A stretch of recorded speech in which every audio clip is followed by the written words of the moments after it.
It's time for this week's episode of Brandon Sports Talk, featuring in-depth interviews from those who are trending in the world of athletics. And now, here's the host of Brandon Sports Talk, Brandon Pate.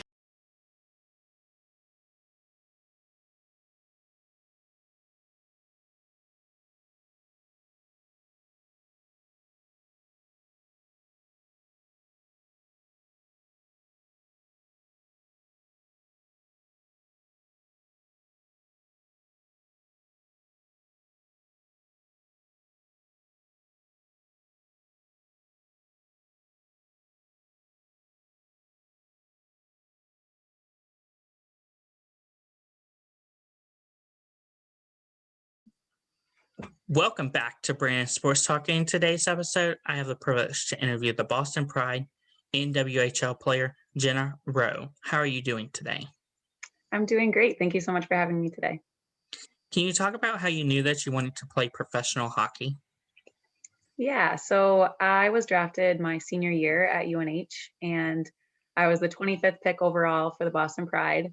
And I had two other teammates that played in the NWHL. They played for the Minnesota Whitecaps. And, just hearing about their experience and seeing how much fun that they had playing and growing the game and, growing women's professional hockey, it was kind of a no-brainer. And, when you get to that point of your senior year, as a collegiate hockey player, you're like, I don't want to end. So, it's nice that women now have an outlet. They have another step after college to be able to play and continue playing. So it was kind of a no-brainer. What was it like playing college hockey with UNH? So I loved playing for UNH. I am born and raised in New Hampshire, and just to be able to represent my state was fantastic. And to not have to travel too far. I love my family, and to be able to have them come to every single game because it wasn't too far away. That was the icing on the cake. I thought the school was fabulous. I did the occupational therapy program there, and that was like a huge reason why I did choose to go to UNH. And just hockey was fantastic, and being able to play with Taylor and McGarrah and Carly Turner again this year, because they played for the Boston Pride with me. They were great teammates at UNH and even better teammates this year. So can you talk about, of course, getting drafted to Boston Pride and what that was like? Yeah, so now it's more of like an event for the draft, but they did do it through Twitter. I know that they've been doing that for a couple years now, and I wasn't expecting to be drafted because I don't know, I just didn't know if I was going to be. And I found out from my coach. She called me and was like, "Hey, like, we have great news for you." And I was like, "Oh, what's up?" And then she said, Boston wants to draft you, and you'll find out tomorrow on Twitter. And so many different emotions came over me, because I was like, wow, like, I get to, first of all, play for Boston. It's the city of champions, and Boston's always been a really great team. And to be able to have Paul Mara as my coach, that was another plus. And it was a great feeling, and to be able to share that with my family was amazing. What did you accomplish during your college time with UNH? So I was able to win a couple accolades from the team and also from the school. I wouldn't have been able to do it without my teammates and, the coaching staff as well. But I won the Soomers 7th Player Award my junior year. And that's just for, going above and beyond expectations on the ice and, in the weight room and in the classroom as well. And I thought my junior year was one of my best years at UNH. I just felt very confident, and I felt like I really found my groove as a defenseman, because I am a stay-at-home defenseman, so I don't score many goals or get many points. But I found a lot of pride in just working hard and doing the nitty-gritty stuff. And then also my senior year, I won the Colleen Coyne Defensive Player of the Year award, and this meant a lot to me just because she was an Olympian, and now she's going to be the president of the Boston Pride. So to be able to meet her after winning one of her awards is pretty cool. But that one was, just being a great defensive player. And, I took a lot of pride in being a defenseman out on the ice. So I was doing my best to not allow any goals or any shots on net. So that was just kind of the way that I played. And then also my senior year, I won the Tina True Award for exceptional performance in the weight room. So I guess I did. I worked really hard in every aspect, always trying to get better wherever I could. So. What was it like whenever you put on the UNH jersey for the first time? Yeah, so like I had said before, just playing for my home state, it was a really great feeling.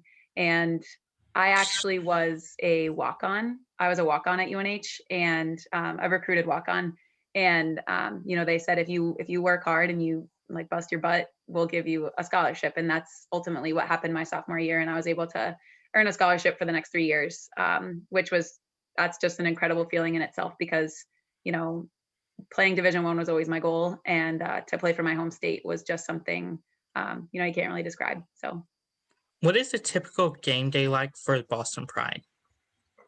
Yeah, so with the Boston Pride, I'm commuting from New Hampshire because that's where I live, and so my commute starts pretty early. So it's about an hour and 20 to get there to the rink, but I like to show up about 2.5 hours early before the game, and the girls all get together in the locker room. We kind of do our own type of thing. In college, I felt like it was very team oriented, where it was like, oh, we're doing our stretch at this time, we're doing this at this time. But with the Boston Pride, it's kind of like whatever you want to do to get ready for this game, just go do it. So I heavily participate in the soccer before the game. I like to, get into a circle with the girls and just kind of keep the soccer ball up and try to get the feet moving and just let loose a little bit. What are some of your accomplishments with the Boston Pride? So with the Boston Pride, this is my second year, and then this will be my third year coming up. But I scored the overtime goal against the Buffalo Beauts last year, and that was just something that I hadn't scored a goal like all year, and it was just one of those moments. It was 4-on-4.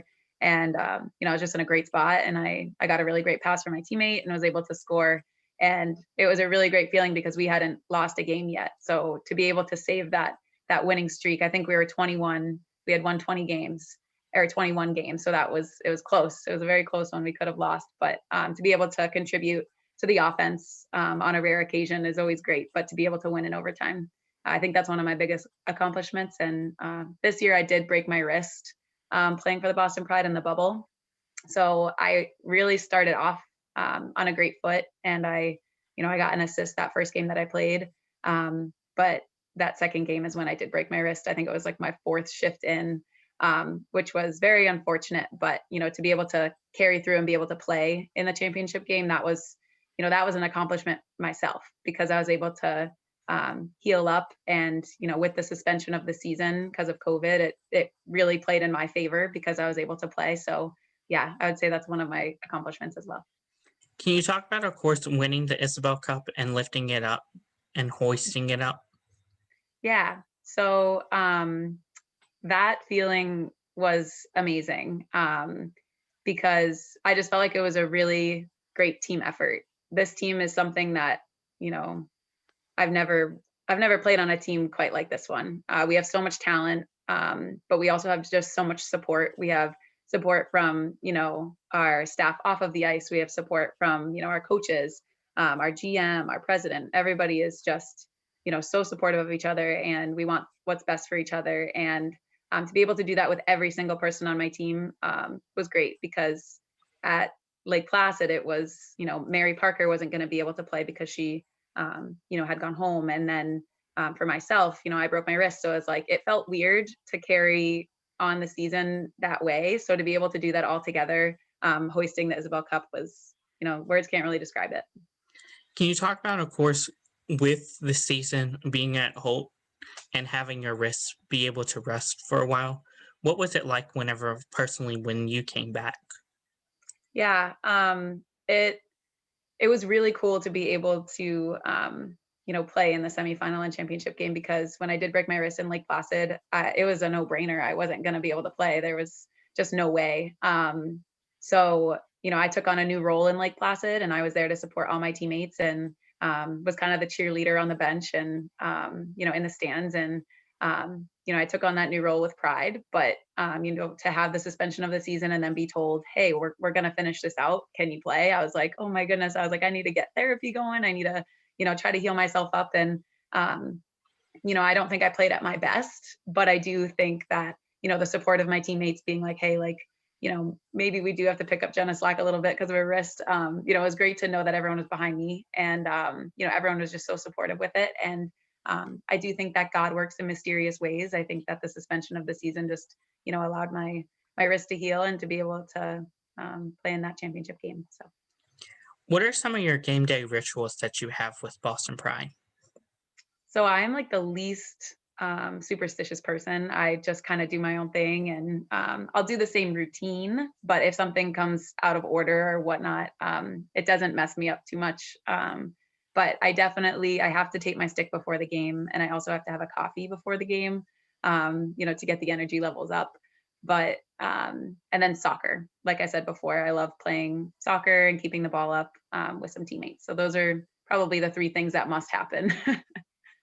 What was it like on media day and during game day whenever you put on that jersey for the first time with your name on the back? Yeah, so with my rookie season, pulling that jersey over my head it was a great feeling. And, I think everybody in the organization knows that it's a privilege to play for the Boston Pride. We have some of the best players in our league and, in the world. And, it means a lot to be able to play for this team. So I think that, it just feels, I feel like, I don't know, it just is such a privilege to play for the team. What is it like to play with Caitlin Fracken and some of your amazing teammates? Yeah, so Kaylee Fracken, she's on defense with the rest of us, and she's just such a great role model. She comes in and she does her job, and she does it, in the best way. She's offensive, she's defensive, she plays with a chip on her shoulder, and she's just a very well-rounded player, and it's great to have her as a leader and as a captain. And then also, on the forward side, I do respect them a lot. And I think, Jillian Dempsey, she's somebody that I really look up to. She's just such a positive person and so selfless. She constantly is, recognizing great plays made by her teammates and, always uplifting everyone. And, she's also such a consistent player. And it's really great to have such great leadership on this team. Who are some of your favorite players that you have played against? So Jonna Curtis, she's one of my ex teammates at UNH, and she's just somebody that is so talented. She's shifty. She has really great moves. She's quick, physical. She's just a very well-rounded player as well. And I was very thankful to have her on my team at UNH. And now, I always have to keep an eye out when she's out on the ice when we play the Whitecaps. So. What was it like for you to participate in the parade? So we actually weren't able to have our parade this year. I'm hoping that, eventually we do get to participate in something like that after COVID kind of dies down a bit. But yeah, we weren't able to have the duck boats or anything, unfortunately.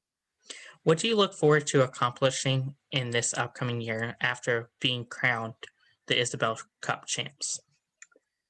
So I do hope that we have the Isobel Cup in our sights again next year. I think that Paul Mara and Carolyn Pilch, they do a great job recruiting and finding players that are hardworking and dedicated to the sport. So hopefully that's in our sights. And also just for the league in general, I'm hoping that, we can continue to make these baby steps, including the salary raise. I think that was great. We're moving in the right direction. And, just being a part of this league growing professional women's sports is great. So that's what I'm looking to accomplish too. Can you talk about, of course, balancing being a teacher and playing professional hockey?